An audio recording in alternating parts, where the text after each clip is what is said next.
365. Good to have you. I'm Ricky Cicchini. I'm the VP of Product here at Cloud Radial. With me is Wade Shear. You're an account executive. Last I checked. Am I correct on that still? I think so, at least for today. Yeah, correct. Sweet. By the end of this, you're going to be a product guy too. So Hopefully. today we're going to be running through the gist of Portal 365. Again, I'll be manning it. I'll be kind of showing you guys the features, some of the use cases, really how you know if it's something that's interesting for you. We'll even talk pricing and how our thought process was on all that. Try to give you as good of a fair shake. Again, I'm not a sales dude, so I'm not really here to sell you much. I'm really here to talk to you about what it can do, which I'm pretty confident you'll be into. Joining us as well as a third panelist here is Safi Ferris, our CRO. Hi, Safi. How's it going? Hi there. I was just telling the good folks that we're going to be running through some Portal 365. I feel like I've stalled enough to let the people who show up on time. So let's get going. And if anyone has questions throughout, again, that's really what Wade's here to do, Safi as well. Anything at all, you think of something even random, even something that detracts, we like to get to stuff. Again, this is going to be super informal, if you couldn't tell. So let's get going, shall we? All right, so number one, if you've never heard of us or you've been dabbling or you're not super sure about what Cloud Radial is a platform. So if you look at a lot of the stuff we call our products a couple different things. You might have seen us as CSA. Obviously, we're here for Portal 365. There's other things in there. There's a DNS product, there's a chat product, there's even a storefront product coming soon. But we actually define our company itself as kind of a CSA as a whole, even though that is one of our products' name. And what a CSA is a client services automation platform, which is really a fancy way of saying we take anything client, everything client, and we try to apply some kind of mechanism to help you as an MSP or IT service provider provide that thing better to your clients. So the goal is if we can make you do that easier with them, your clients have a better time with you. And in general, that can help in a bunch of different ways, right? High level, we're talking better profitability. We're talking happier clients, even how you can land more clients with Cloud Radial products, which we'll get into showing you exactly how. But even at the low level, that takes care of stuff like, again, like chat or back and forth tickets, getting those onboarding, offboarding forms taken care of, or like prepping for QBRs. So there's a lot of stuff in it. So even the screenshot that we show talks about we're not trying to be the end all be all and try to offer every single solution. What we do want to be is that glue between you and clients. So we work with a bunch of other vendors that you're seeing on screen and probably more. We have 50 plus integrations to take whatever client facing things your vendors have, put them in one interface, right? Our portal, which is what we're looking at today, and present them to the clients in a way that makes sense. So in addition to that big strategy, the stuff, again, we're going to cover is the tangible things. So whether there's PSA ticketing portals or service catalogs or, who knows, there's a bunch of stuff to it that I don't want to spoil too much because I want to show you. And I think we should just take a look. I've never had much luck just talking through PowerPoints and stuff, especially because it's hard to imagine it. So why don't we take a look? I'll put on my seeing glasses so I can actually see you guys, and let's get going. Let's share ye old desktop. And again, usually in a demo that you would do with a one-on-one with like a, somebody from Cloud Radial, they would walk you through kind of a pre-canned thing that talks through high levels. We have a little bit more time, so I have the luxury to explain exactly why we developed the things we developed, how we developed them, how we've seen people use them. And I think that should be a little bit more interesting for you. And again, if anyone has questions, please let us know. What we're looking at right now is a Portal 365 login screen. It's customizable. That means that, again, as a user experience, first thing you get hit with is a nice login area that you can log in with your existing PSA credentials if you have ConnectWise. But most people, 99% of people, log in with those ye old Microsoft credentials. So if your customers are on Microsoft 365 or even Google, I don't have it on for this demo, but it can work. We can get them in with those credentials and even the email link, which means there's no username and password. Even before we get into the nitty-gritty of the portal stuff, we really like that because it's one less password to remember. It's one less piece of security to have to keep up with, which is forgetting that, resetting that, whatever. We're just passing those credentials right on through. And then we're in, right? So we log right into the portal and we have a bunch of stuff that we can see here right off the bat. Now, Portal 365 is a lot of stuff. And part of the philosophy when we built this thing out was we wanted, again, that interface between MSPs, IT service providers, and clients. And what we saw a bunch, and this is kind of the target market of who we really built this thing for, was people that had PSA tools, or maybe you don't even yet, you're thinking about getting one, you're kind of on the smaller side, you're trying to get structured with your clients.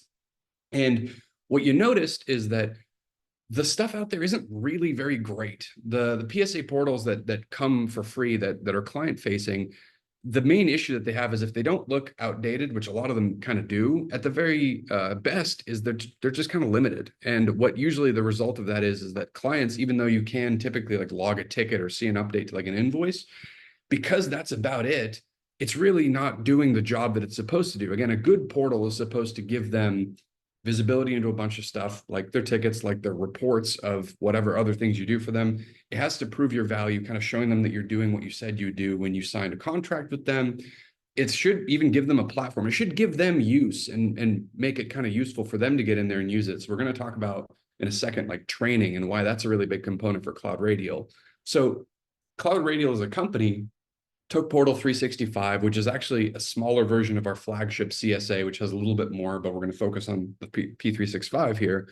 And we put the stuff that we know really does a good job of engaging your clients, getting you that better interaction, and automating a lot of the processes that you probably have a little bit of pain with, and making that in general a kind of a bigger upgrade from like a PSA portal or like something you might have home built. So with all that being said, what I'd like to do is kind of work my way down some of the features and talk about how they all work together and how they interact. Now, there's a lot of stuff on the screen right now. What we're looking at is kind of a line of business applications launch page, right? So the bookmarks, if you will, at the very lamest, but really what can happen here is you can start to build out something that is really unique to that customer to give them a place to start their day.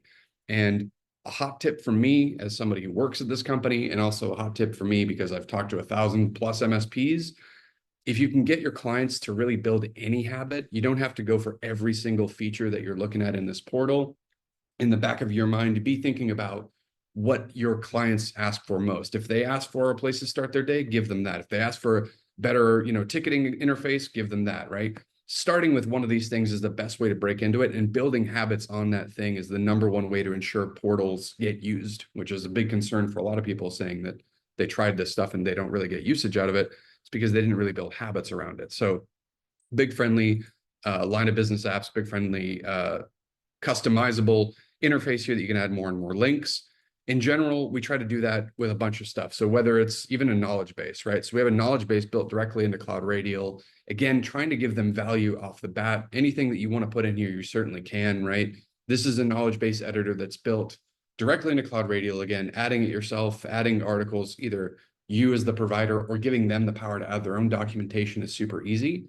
But again, the trick with Cloud Radial and with Portal 365 is you are not stuck or forced to use just this portal as the only thing in the end all be all. We know you may have documentation out there. They may have stuff out there too. So what we're really trying to be more so than the ultimate creator is the aggregator. So if you have other stuff, you can do a lot of things like pulling in articles from other web pages, right? So if you have some other integrations that you want to hook up, we also integrate with like Hoodoo, for example, as another documentation provider. Pull them in here and let your portal be the one-stop shop that pulls in stuff from anywhere, right? So the core point is getting them to aggregate that data in one place, making it super simple for one of your clients to get to your portal and get everything that they need at their fingertips.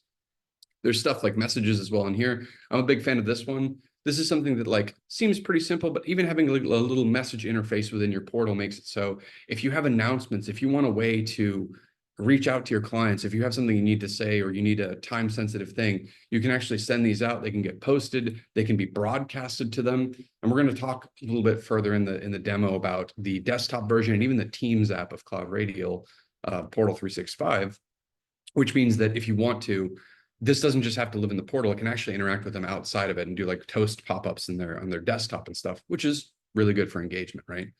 So there's a couple more options, but the gist is that's the kind of stuff that we built in here to try to build a little bit of that engagement. Now, for IT providers that are looking to get immediate value out of the portal, and even when you start thinking about where you want to start digging your teeth into this kind of stuff and really getting the best value, bar none, our ticketing forms are kind of like our bread and butter, because this is the part where a lot of people struggle. They struggle with those incomplete forms. They struggle with like pulling teeth to get people to tell them all the information, or maybe you missed a piece of information. So if you have a nice form in an easily accessible portal, if it's something that makes sense, if you can in general get to all of these things very quickly, then people are going to actually use this all the time, right? So a lot of these are much easier to use than a lot of the built-in ones, or like, if you build up like a Microsoft form, Google form, and you want to do stuff like, ordering new hardware, ordering new software, fully customizable, all the stuff you're going to see inside of this demo today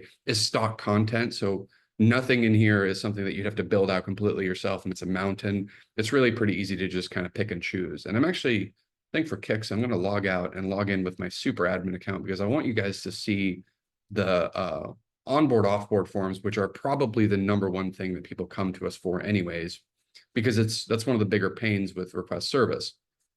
The reason I had to log out to do that is because you can show those only to admins or certain level privileged people. So if you're struggling with that, this is a super nice touch, right? You're add a new user, offboard a new user. That stuff is pre-built in there. And again, you can tweak this however you want. And the real power for those that are technically savvy is that we can leave it at that. You can use the stock stuff, and that's going to give you a ton more information and make it a lot more efficient to get that stuff out there. Because we're PSA integrated, right? Cloud Radial's Portal 365 can hook up directly to ConnectWise, Autotask, Kaseya BMS, Halo PSA, and Synchro. Those things, when we submit this ticket, it's going directly in your PSA. So again, your clients are sitting happy using this portal. You don't have to do anything. The tickets come in as if normal, right? Except they come in with a bunch more information. So all that stuff gets sent directly over there, nice and clean, very efficient. And again, if you have the need, if you have the technical know-how, if you want to go that extra step and get a ton of value out of these forms, like, yes, we've got the form builder, and yes, you can build all kinds of cool forms with different questions and however you want them. But the MSPs that get the biggest value out of Cloud Radial are the ones that use all the extra steps. So for example, confirmation messages, right? When someone submits the form in here and they're done, it could just pop up and say, thank you for your submission, and we're done. Or you could have a confirmation message pop up saying, hey, there's a follow-up step. So an example of how we work with an integration, and there's going to be a lot of these, but like, for example, TimeZest is a calendar scheduling service, right? So if you wanted to do a follow-up step where you schedule with a technician, you can embed the embed code directly inside of here and have that pop up after the user submits the ticket. So they submit the ticket and then they get, let's meet about that ticket you just submitted, schedule your time, right? That's the kind of stuff we're talking about putting all these things together and making that better user experience. Again, this specific instance we're looking at today is already pre-connected to our own test ConnectWise instance.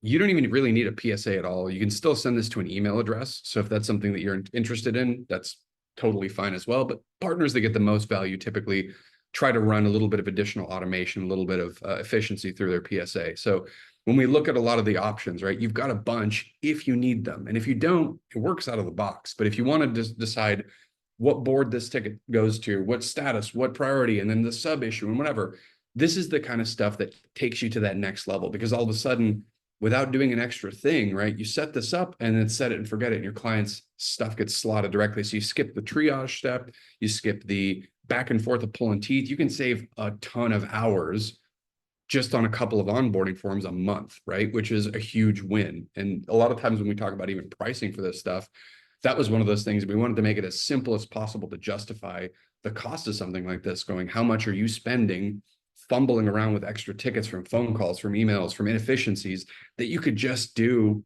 in one pass, right? So a lot of neat stuff back in here. Again, the super technically minded can even send their forms off to automation engines, right? So if you use anything else that you want to start kicking off to, like Flow or Power Automate, really, and then JSON webhooks in general, like that stuff's available too. So you can get super simple, send a form, all the way down to the super crazies. The gist is that this is super powerful for you, but the end user experience is nothing much, right? I mean, they go order a new software, click, we're good to go, and it's off to the races.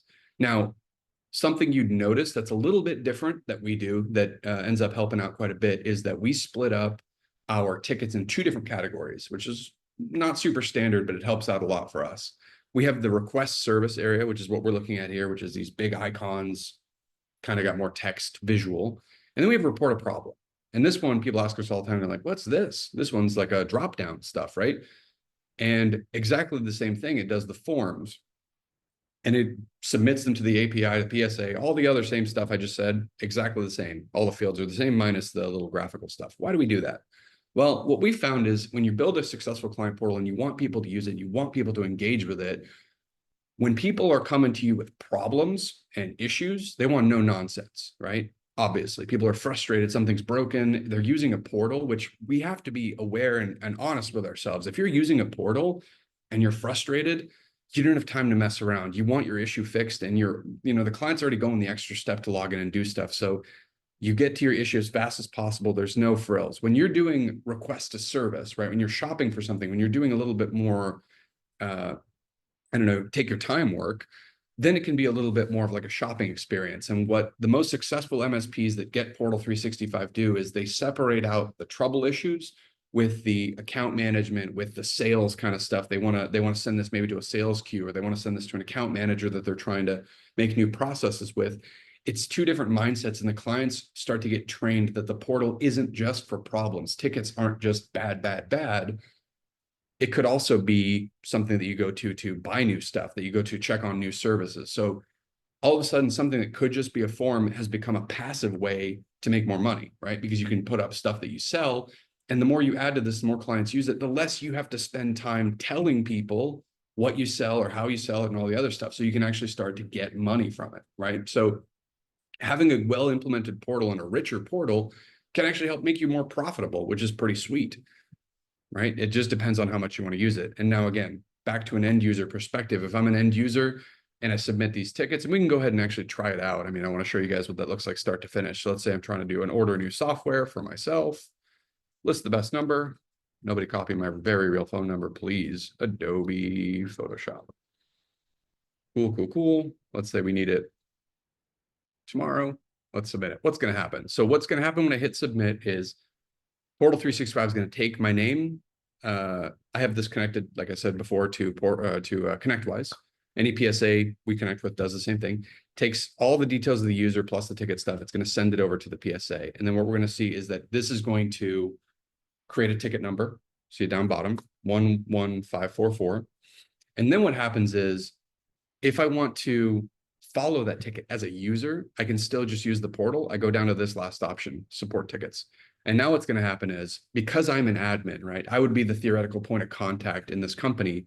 I have the ability to see every ticket. So you can see that me and Nate and Nick and Jared, these are all people in my theoretical company, are putting in a bunch of issues, and I can go in and see it like an iPhone chat log. It's real easy to read, right? It's nice, it's bolded, all the interface, super clear, and I can keep adding stuff. So as a user, if I forgot something, I want to say, hey, my bad, I meant Adobe Reader, as if that is a thing people ever request, but sure, why not, right? All of a sudden, I have that back and forth as well. And again, you are not having to do this as the MSP having to pull teeth.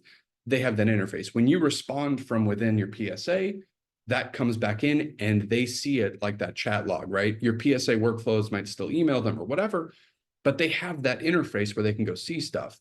If you're just a basic user, right? You're not an admin, you're not a point of contact, you would just see your own tickets. And even just this helps reduce a ton of phone calls, a ton of extra labor, because you're giving them the power to see their stuff, find it very easily, see the closed tickets, right?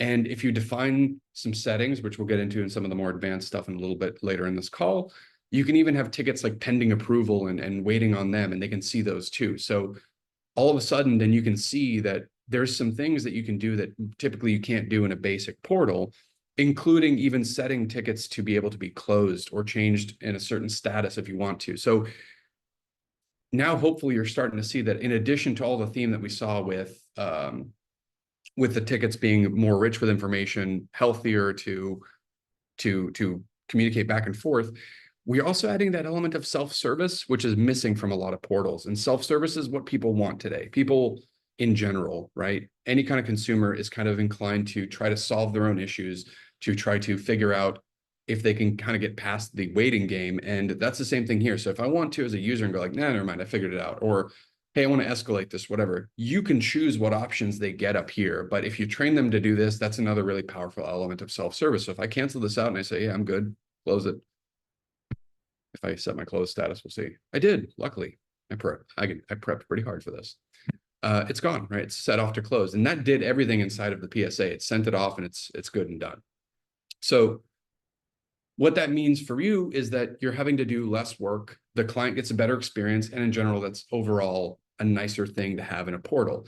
So just that, right? Without going down to every single tab of Cloud Radial, we've already solved something that a lot of people come to us for pain, but that's not enough, right? Portal 365 is determined to make this the best client experience that you can give them and really round it out with a lot of stuff. So what else would you need if that's not good enough? Well, how about some training? Training is something that comes up absolutely all the time. And it's something that clients being the MSPs, talk about repeatedly. They want to offer it. My SSL protocol for my VPN keeps freaking. So sorry, guys. You have to deal with that. Hey, Ricky, so I wanted to mention also, which I kind of want you to go back and talk about, is Sure. In the ticketing piece, we also have the free CSAT there. So, Oh, sure. mention that and kind of walk them through that before you move on to the client training that comes with Cloud Radial.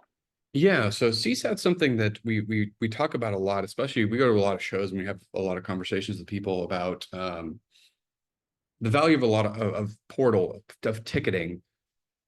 Is it just the tickets? Well, no, a lot of times it's a complete experience, and that includes the customer satisfaction element. So again, as a user, what I want to be able to do is like, what if I could give customer satisfaction details right within the ticket? Well, actually, you can. Cloud Radial has a built-in CSAT tool that admittedly is pretty basic, but it does the job for most people. So I'll jump down and spoil a little bit, but there's a feedback area. Let me go ahead and turn it on where you can define where it goes, right? You can put it in your email templates for your service, right? In this case, ConnectWise. You can do it with even without images. Turn it on now. And then what that's going to do is it's going to give you the power to put that directly inside of the portal, which I'll turn on, and additional stuff, because I'm not going to set up live on the call, but just like I showed you on the routing options, if I wanted to have more automation for that, I can. If I want to be triggered and alerted when somebody says a bad CSAT or a good one or whatever, all that stuff can happen.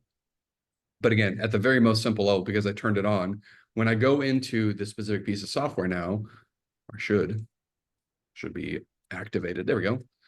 That CSAT is available there. So theoretically, what's happening now is they're getting it in the emails from the PSA or your ticketing system. They're getting it directly within here. And when I log that stuff, that's an additional way to note satisfaction. And that's logged even for them. So we can actually create dashboards and stuff. That's something that if you're looking to either, simplify your existing stack, you're not using your dedicated CSAT tool all the way, or you're looking to get a CSAT tool, this is a fantastic way to not only save money, but in general, kind of get your toes wet and see if you really want it. We work with a bunch of CSAT tools anyways. Here's the fun part. So it's not necessarily like we're saying Cloud Radial CSAT over all the other ones, get rid of the other ones. What you're going to find in Cloud Radial as a whole, as a general company, is that we kind of go by the philosophy that we will give you some kind of version that is basically the bare minimum, the stuff that you really need to get it done. And then if you want the bells and whistles, you kind of go up to a vendor. So like, for example, Crewwho or Smileback are fantastic CSAT providers. And when you work with them, with us, you integrate their stuff in, it shows the CSAT surveys just like this inside of the portal, but it relates to them. So that kind of methodology means that you want to start here, you want to get a free CSAT built in all the way. If you want to grow up and use some of the bigger features and you have an actual need to use their dedicated ones, you plug that stuff in later, no problem. But we've also been able to, with the free CSAT that comes with Cloud Radial, one of the features that's really nice about it is that the client can voice their sentiment as they go through the ticket. So it's not like you're just going to catch them at the end with a survey. If they submit that ticket and they're upset because you didn't get to that ticket right away, you're going to know about it. Right. So that's a really a nice to have, to be able to see the sentiment as they go through the ticket.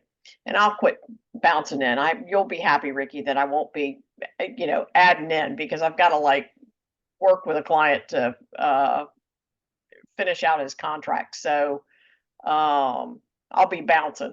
By all means. I'll leave you alone. But I'll leave you with Wade. You leave me with Wade, and Wade's already answering a question, I believe, which we can answer live here as well if you want, Wade. I know you're typing it out right now, but Oh, uh, I managed to fire over an answer there, and I'm hoping it's right, given the fact that Ricky is the king of be all and all and answers on this end. no, Chris asked a good question. For those, I don't know if you guys can see the Q&A as well, but Chris was asking if you have to enable CSAT and the PSA. This is an independent thing. So this, like, again, in ConnectWise, it would log it in surveys in different areas in the PSAs, depending which PSA you have connected, it logs it in certain areas, but this is a CSAT that lives in here. So it's not like we have to like bum something off of some other system. Like, it is an actual independent one. So you can run it from here if you want. If I may too, it's just a perfect example of how flexible the portal is. It's just whatever works best for you. Like, how can we best apprise ourselves of your own internal processes so it's not a burden, but you're also lifting that customer up at the same time. For sure. Yeah. And that's something you're going to find. Like I said at the beginning, that's a good point. I usually, when I do demos, and especially when we typically do demos, or I used to, they were 30 minutes. So I have to kind of really do a clip. And again, this was the deep dive. You guys knew when you signed up, this was going to be deep. But one of the things I typically like to show is, let's just pick a random user here. I know I'm going pretty quick, is this is a lot. I said at the beginning, it's a lot of stuff to go through. And we're not expecting, especially on a demo call, or if it's your first viewing, you don't necessarily have to like memorize and know all the stuff. I'm trying to give some use cases of why the things exist, but as an end user, and I mean an end user, not a point of contact, not a super special, like you are the intern at some accounting firm that just became your client. What you really care about is just the basics, right? So this view that I just swapped to is a limited view. So not only do they see less content, right, which is our generic term for forms and applications and courses, we just bundle that in a term we call content. Not only do you see less of that, but you also see less options on the sidebar, because we do want a simplified experience. And you have the full power as the partner, as you know, our customer, to pick and choose which one of these features you want. So if the CSAT stuff seemed cool, by all means, turn it on. If you're like, no, thanks, turn it off, leave it alone, right? If the university thing seems really neat, make that your homepage. If it doesn't seem cool at all, turn it off, right? So you can have that ability to just customize it. So a lot of times during the demos, the biggest takeaway is like, what seems interesting to you? What can you get the most value out of on day one? And then again, the most successful partners that we have go back and they kind of build their own plan of like, okay, I definitely can use the tickets today, training tomorrow, and then maybe I'll think about doing the messaging system and doing that kind of stuff for client A. And it even gets down to the level where you can turn it on for one of your clients, not everybody. So that customizability that Wade's talking about is the total, like, it's the paramount thing. It is literally how we're kind of built on this like Lego block approach to client portals. So that being said, let's get to university. The university one, scroll back to my admin tab, is a pretty neat one because, again, the biggest differentiator between Portal 365 and a lot of the other client portals that you're going to find is that we have training, and the training is, number one, it's free, and number two, it's really good. It's included within the portal, which means that you have a bunch of courses that are just ready to go. And the courses that we pull are from a couple different areas. Number one, we build a couple ourselves. But the majority of the ones that we get that are like the most valuable ones are the ones we get from training partners. We work with a company called Clip Training that makes excellent courses. They have a really good security program. And we have a really good partner called Bigger Brains. And Bigger Brains primarily works in the M365 training courses space, but they have a bunch of other stuff. They also have like workplace harassment, more like day-to-day office stuff. And we actually have a little bit of a nice thing going with them where they are granting us, and therefore you, 40 plus courses. Clip Training gives us some free courses, which means that at the end of the day, like what you're looking at on screen right now is a pretty complete course catalog of a bunch of stuff that you get absolutely free, starting with Portal 365. And again, that was just a limited view. So I have a bunch of stuff, which means that now the portal is a bigger value add because you have a lot more reason to go to it as an end user, right? You can learn how to use a lot of the tools that you may be using every day. And again, just like the forms, you can add your own, customize those, tweak them, just like the bookmarks applications I showed you. You can do that with courses. So if you have your own native stuff, if your clients want to start tracking and training their own stuff, they can throw that in there too, right? Add the lessons, whether it's even external. So just like the knowledge base, if you have a link off to somewhere else you're doing your training, again, Portal 365's goal is to centralize. Certainly you can do it inside of the portal, but if you can't and you need to serve as like kind of a library to get to it, this is the perfect example. So this is a super huge win for a lot of MSPs, IT service providers that just want to get somewhere with their clients. They want to make it sticky, and they want to make something that they can really get into. So huge feature for us as far as a win for adoption. And then Bigger Brains also, they have like a full catalog, like 200 plus courses. So if you want, that's also available to purchase. And I believe that's, forgot the pricing for it. I think it's in the dashboard here. Let me double check. Again, you can tell I'm not sales. I don't know all this stuff on the top of my head. $40 per 100 users. So again, the typical way that we break that down is we see our partners kind of passing that cost on to the your end users, your clients. And then the way it works in Cloud Radial is you would turn that on company by company. So if a company thinks that they need advanced training, you charge them for advanced training, and you deliver that to the portal by just flipping a button. That's it. So it's pretty simple. And again, a lot of our partners enjoy that stuff because it checks a lot of boxes for them. So that's it for the end user part of the portal. And right at the 30-minute mark. So I'm pretty good with that. That's a lot of stuff, I know. But again, I gave you a lot of philosophy and stuff. But just those tabs, really, the homepage is just whatever you want to set it to. A lot of times people actually set it to more of that support home. They want like the tickets front and center, which you can do as well. But what about all the rest of the stuff? So again, what we saw when we built this thing was that it wasn't really, I mean, that's good, but that's not really enough to engage you. So if you, as the MSP, IT service provider, I say both of those all the time because I talk to people and they say MSP, and I go, I'm not an MSP, and I go, I'm sorry, I'll be more generic. But you want to be able to get more value out of it. You want to offer more value to the people paying the bills, and also you want to show your value. And this is where we get a lot of really good feedback from our clients, because what you have to do to take a portal like this to the next level is start including reports from other vendors, right? From other efforts that you're doing. Maybe it's not even from vendors. Maybe it's from again, your own home built VCIO reports. Maybe you're running some kind of custom something or other. Again, we don't know. We just want to offer you a platform where you can show all that stuff in one place. So what happens when we get down to infrastructure is, again, we don't show this stuff to the end users. Now, this is between you and elevated users in the portal, typically points of contact. What do we do? Well, let's take a look at like infrastructure. Now I'm going to swap over to another portal because this one actually doesn't have anything because it's a brand new test portal, but I'll swap over to the full-fledged CSA, which I know does have a bunch of sample data. Again, same functionality as Portal 365.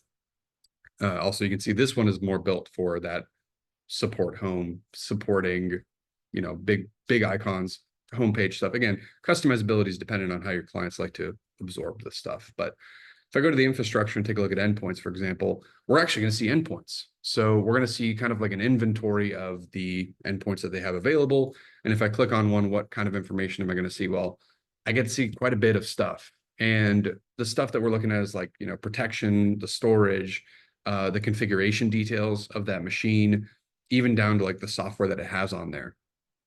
Now, if you have technical people that you're working with, kind of like a co-managed situation, maybe there's an IT person on the inside, or you have somebody that knows their stuff, this can be really awesome because you're not having to give them power to, like, if you have an RMM tool or something like that, that, you know, you work in, you wouldn't necessarily want to hand the keys over to them.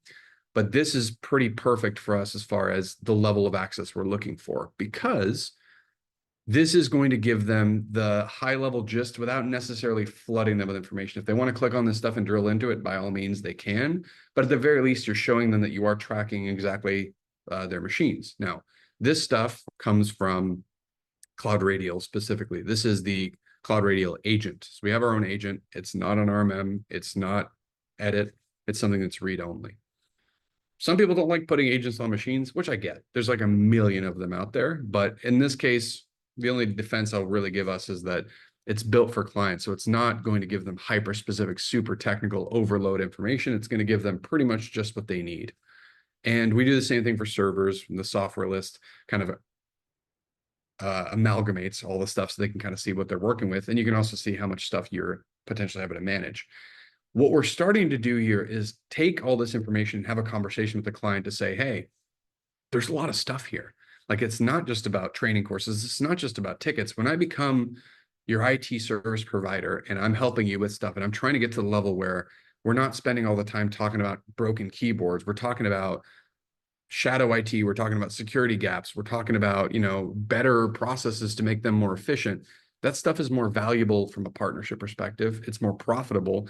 But the only way you can get to that conversation is if the overview is a given, right? You can see the stuff that you don't necessarily want to talk about every day, because all of a sudden those conversations about where's that ticket at, or how many computers do we have again, or where is that server still around, or whatever, goes, yeah, check the portal, like whatever, like we're done with that conversation. That's kind of what this stuff is for. It's going to be an amalgamation of it, but it goes in here so you can say, yes, I've logged it, it's in there. Some people, understandably, like I said, don't necessarily want to do that, or they have some other process, which I think is cool and fine, right? The point for us is you want to be able to get that step out of the way for a successful portal launch. So what we do, and I'll skip over the infrastructure tab, and we're going to jump down to compliance.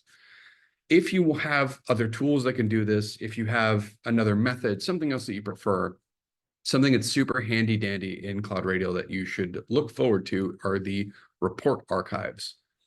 Super simple technically, but saves your butt on a lot of stuff. So what are report archives? Report archives is a fancy, probably marketing term. I'm not super sure, but it's a term for folders, right? So we're going to build a folder. We're going to add an archive right here on the call. What's the folder name? We're going to say if we do have inventory reports.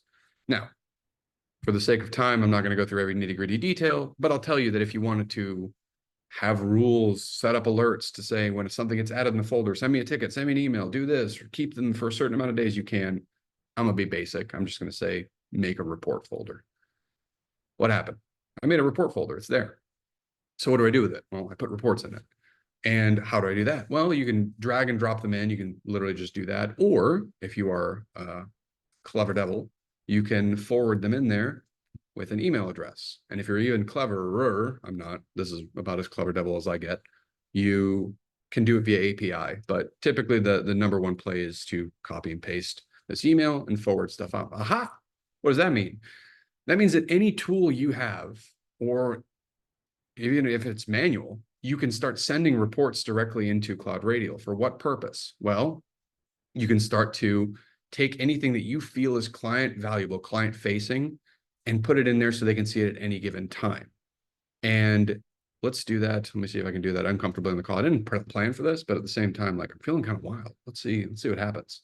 So let's see if I pop open my email right now on this screen, paste that guy in there, and we're going to say subject is hey, and we're going to attach a file. Let's see, browse my Mac. Don't judge my Mac, but browse it. Let's say we do I have a PowerPoint, something. How about a PDF? Well, let's do an image. That seems good. What's going to happen there? Well, the moment I send that stuff in there, it will show up in here. And again, the use case of this traditionally is you take a report coming from some kind of vendor and you forward it on in there automatically. Most vendors have some kind of like a send automated report to here. In my example, we see this a lot with account managers. They build reports, they do whatever, they send it on there. So I have that report, subject is the email subject or whatever, and then my images are janky and broken, but here's my JPEG and it downloaded just fine. We can pop it open and see it. If this was a PDF, if it was an HTML attachment, it would just show up right there. They didn't have to download it or anything.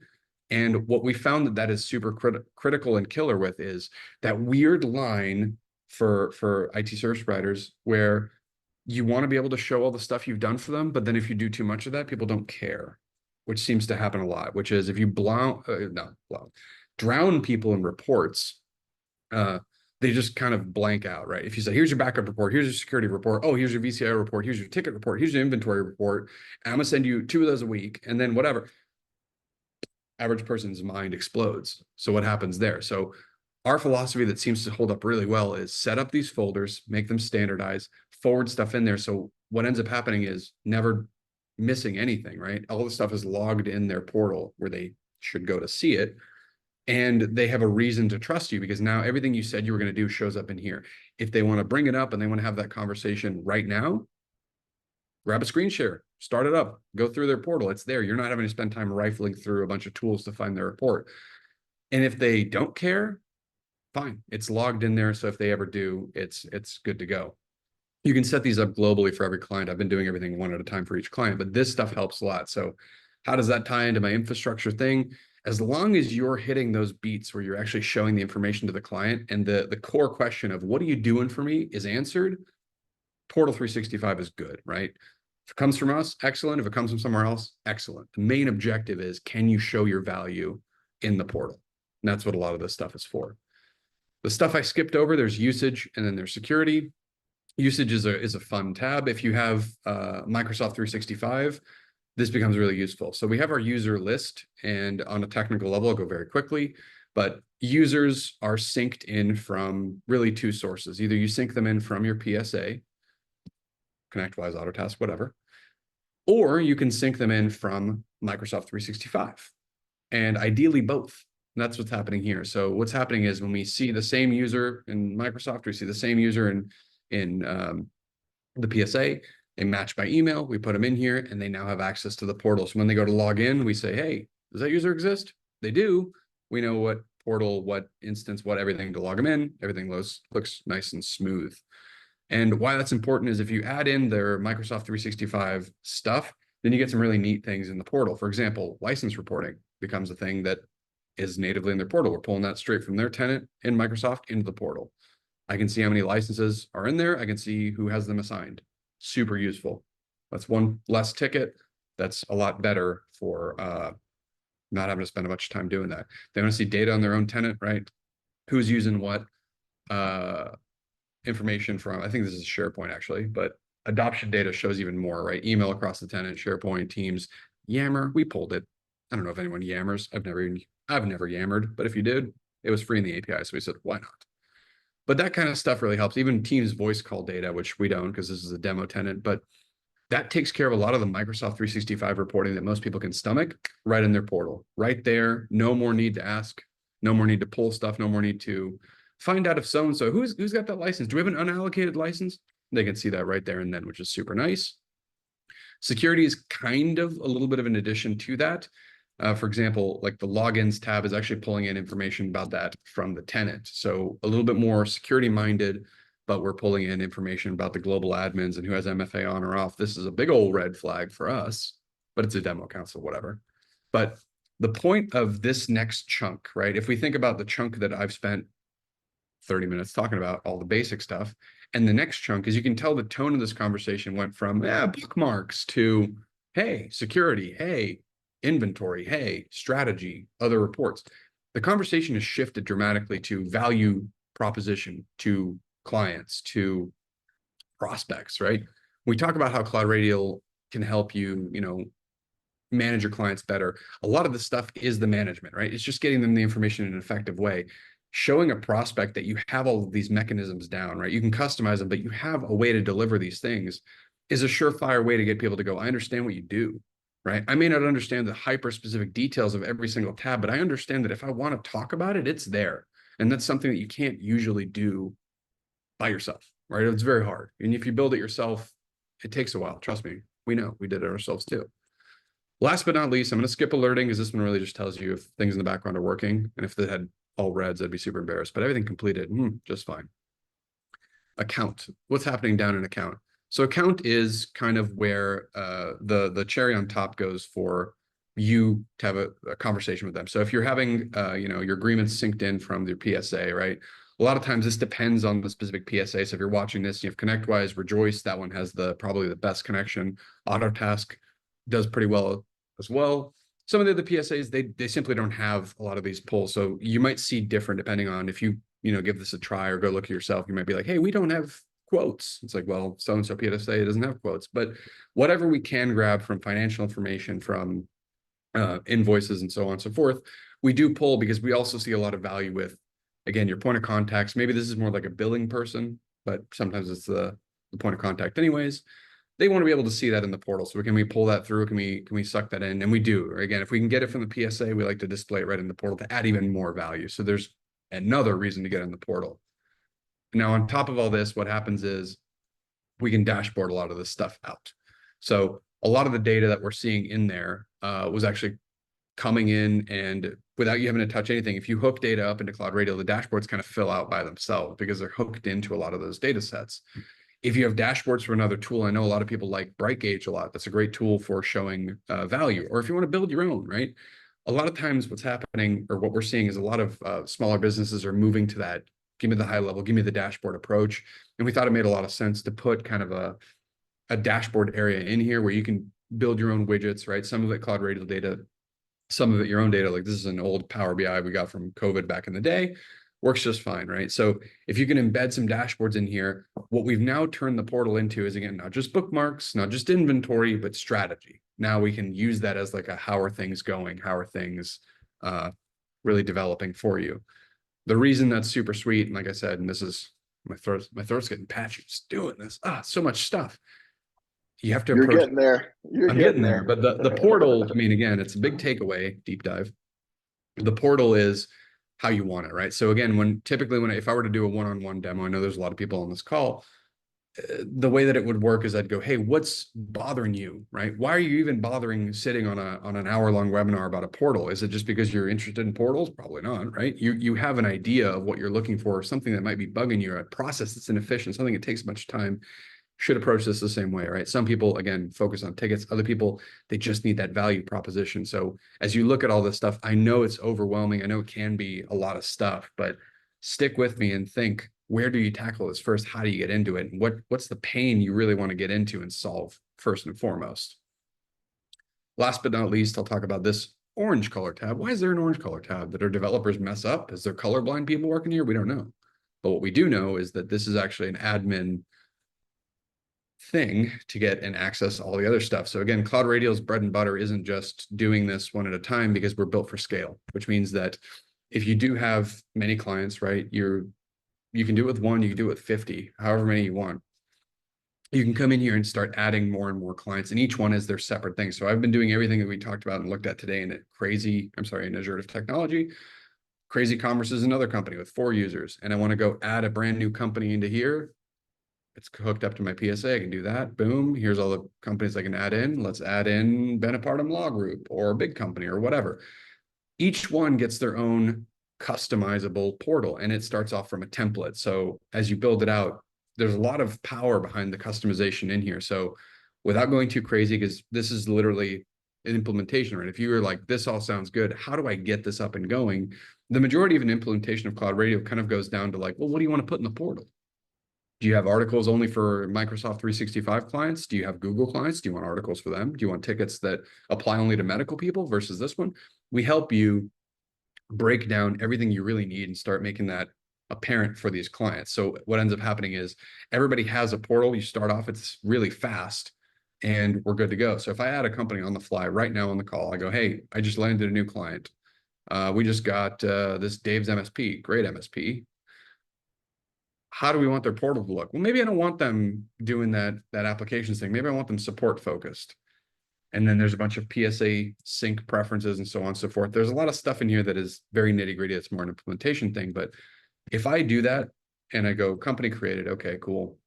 What's happening is in a matter of minutes, maybe not even, because this is a super quick provisioning, this already went from 0 to 3 users. So it synced the users. If I go into their portal, right, we're going to impersonate an admin, which is how we jump into another company. We're going to see this swap to Dave's MSP, because now we're in there. And what this is showing you, this white labeling, is that it could look like, you put your own logo, you change the colors, you fix that up however you want. Hey, look at that. Now it has a ticketing base view for them. That took 4 or 5 seconds, and I was talking through most of it, right? And when I go over here, they're good to go. They have their own stuff. What users do they have in their portal? Well, they have the Dave's MSP people. Fantastic. So scaling this up, building from something you like to something you like for everybody, is really easy. And that's something else that we're pretty good at, right? When you set up all these triggers, what should end up happening is when you add someone to the portal, you're just firing it off, firing it off, firing it off, firing it off. And it's really, really nice, because again, a lot of times what happens is people spend a bunch of time customizing the forms and scalability. The processes that we have for scalability, I'm not going to lie to you guys, can be a little bit complex. And that's why when you come in and you think about what you really need, our implementation people are basically there to say, hey, what do you need? Let's do this. This is the simplest way to get to this, to get to the point where you can do it on a demo with a prospect or whatever and go, hey, if you are prospecting, and this is one of the neater use cases for Cloud Radio, let's say I don't have a PSA, I don't have their Microsoft thing. I am literally trying to sell my guy Wade on the portal. Wade, please buy my portal. Oh my God. Well, actually, you're buying all my services. The portal's just the way I'm showing you. So I'm going to say Wade's company. Okay. I'll take 2. You'll take 2? Fantastic. Yeah. So I'm not going to have any users. I'm not going to have any systems. And I'm going to show you guys something that's super cool. So this is something that I always tell people. It's like, hey, if you're not quite sure and like you want to see the real difference between like a Portal 365 versus a generic portal, this is how you do it. You pre-build it. You do all your stuff the way you want to, right? This is going to build out the same way that the other one is. Right now, it's probably freaking out because I didn't put any identifiers, but it'll fill out in a second. Ta-da! It filled out all the content. It's in there. And then I can go in here and I say, hey, I don't have any users because I didn't give it a sync source, but I can go in and add Wade. I assume your email is wade@wade.com. Feels right to me. Wade, at least I won't be doxxed. That's right. That's what I was going to say. I was like, I'm not going to do your full thing. And I do this. So now what I've done is I created one manual Wade. Why did I do this? Because now what happens is when I'm having a prospect meeting with Wade and I want to talk to him about all of my services as an MSP or whatever, the cherry on top that the best partners that actually make money with Cloud Radio instead of just offering the portal is it's a portal. They come in and they use this as part of their sales presentation because they go, hey, when you work with us, here's what it looks like. And if you can show somebody what it looks like, that's super sexy because then they have an idea. They go, oh, okay, cool. You go, your reports would go here, right? Maybe you want to pre-populate stuff, you can, right? Your reports go here, your training is here, your tickets are here, so on and so forth, right? And that way they have an idea exactly what it looks like to you. That's a lot less scary than sign this contract and hopefully it goes well. Trust me. It's like, I don't need to trust you. I can see it. And then if it goes well, then you just slap on the identifier from the PSA, they join you and they fill out. And if not, you delete it. But that's an example of a way that people can kind of mix and match, right? You have some companies, you can use Cloud Radio to try to land some new clients, which is really cool. It's a nice way to actually use this, not just as a, we have to have a portal because people are complaining about not having one, into we're proud of our portal. We look good and we want to show people that we have a good thing coming if they work with us, right? And that's an important thing. If we can get the experience of your portal from, yeah, we technically do, to this, that's a really big win for both of us, right? Now, the last things I'll say on this, I think, are accessibility. I know there's a lot more directions I can go, and then I'll leave a couple minutes here for Q&A if you have any. But accessibility is the number one thing, believe it or not, despite all my yapping, that actually determines the success and failure of a portal. Believe me, I've done the research. So you can make a portal as cool as you want, but if it's hard to get to, people don't want to use it because at the end of the day, I may be talking to you guys may be into this because it's your industry, you're trying to sell services, you have a stake in the game. It's really hard to convince a dentist to drop what they're doing and log into a portal and do a thing, right? It has to be valuable, certainly, right? And that's something that we've added a bunch of features and whatnot to make it valuable. But really what happens is if they have to go too far out of their way, they don't do it. So what do we do to help alleviate that, to make sure that this thing isn't just another thing that they might have to access? Well, first thing I showed you is that login thing, right? I don't have to use password, username, password. So there's nothing to forget, which is nice. That's step one. Step two is actually getting into the portal is this, right? Your URL. Now, this one is a demo tenant. I put very little effort into customizing this for this call, but you can see that it exists up there. When you actually have Portal 365, what you would do is you would put your own name up there, right? So maybe you want portal.yourmsp.com, portal. Or hub. Whatever you want to do, you can customize the name. So that way that's sexier, that's nicer. They have somewhere to access it. Does that really fix the accessibility thing? Maybe, right? Some people are totally fine and cool with going to the web. The other option is you have a desktop application. I would show it, but I have it on a Mac and it's a whole pain to swap up my parallels. My technical people get it. The desktop application can run on your Windows. We don't have a Mac one yet, but we do have a Windows desktop app. Works exactly the same way. They can log tickets through it. It runs in the system tray. And again, if you do messages and stuff, it pops up. But one of the easiest ways, and this is a super easy win, if you want to be on their desktop, regardless of operating system, if you want to be on their phones, if you want to be anywhere, the number one way that we've found to do it is Teams. Teams is pretty sweet for that. So let me show you that. Now, this is going to be my own Teams, and I'm not going to be hooked up to the same tenant, but when you run Teams, you can do your own portal. You can customize the logo, you can do whatever in here. When you click on that, auto-authenticating based on the credentials, and you're in. Hey, guess what? We have dark theme because we're real cool. But that is an example of how you can get to that portal super fast. So if people, if you have a teams-based organization, it's kind of a no-brainer. And using that portal is really easy to enforce because you go get in there, auto-authenticate, use the stuff just like what we saw. Hey, look, it looks exactly the same, works exactly the same. And you can even do links at the top for them for their other stuff. So if you can make that accessibility super easy, then your client portal isn't just a thing that you offer, it's part of the work. And that takes care of that big, heavy lift of how we can access it. So where does that leave us? Well, it leaves us with, how do you price this thing? And that's a great question. Let me tell you how I price this thing, how we price this thing. So pricing, let's go back to our titular powerful PowerPoint of 4 slides that I definitely didn't do 3 seconds before this call. It looks like this. So Portal 365 is a slimmed down version of CSA. What are you missing from the full CSA platform that you're going to see? If you go to our website, you'll see CSA, Portal 365. CSA is a little bit more power in the more VCIO QBR stuff. So it has assessments, it has an assessment module. It has a full-on planner, QBR planner that's multi-year and drag and drop cards and a bunch of stuff that you can sell stuff. It has automations, so you can trigger even more things out of your tickets. But for the most part, again, if you're looking for a big upgrade to a Portal 365 is a good place to start. It's $95 a month. The only limitation that you really have on here is that it's capped to 500 users. Why do we do that? Well, the way that we intended it to work is we want you to get a taste of what a better portal can look like. And here's the strategy when you look at something like this. 500 users means people that you sync into the portal. So if you sync in a company with 100 people in it from your PSA and it brings in 100, that's 100 out of 500. Well, you might say, well, wait a minute. What about the people that I don't want to use? I want 2 of the people using it. Well, guess what? You can exclude, you actually have all the rules and choices to exclude those 98 out of there, which means you have 2 left. That's 2 out of 500. When you look at something like this, again, this is kind of up to you guys. I'm not in your brains, but most people think like this. They go, how do I approach this? How do I launch this? How do I get buy-in? How do I do whatever? The way we see the best kind of wins is MSPs, IT service providers, they pretty up their portal, they get it already, they show it to the point of contact, they get buy-in, they get the rest of the people loaded up. And then the more you do that, not only the better you're going to be at getting the portal spun up, working, going, all that stuff.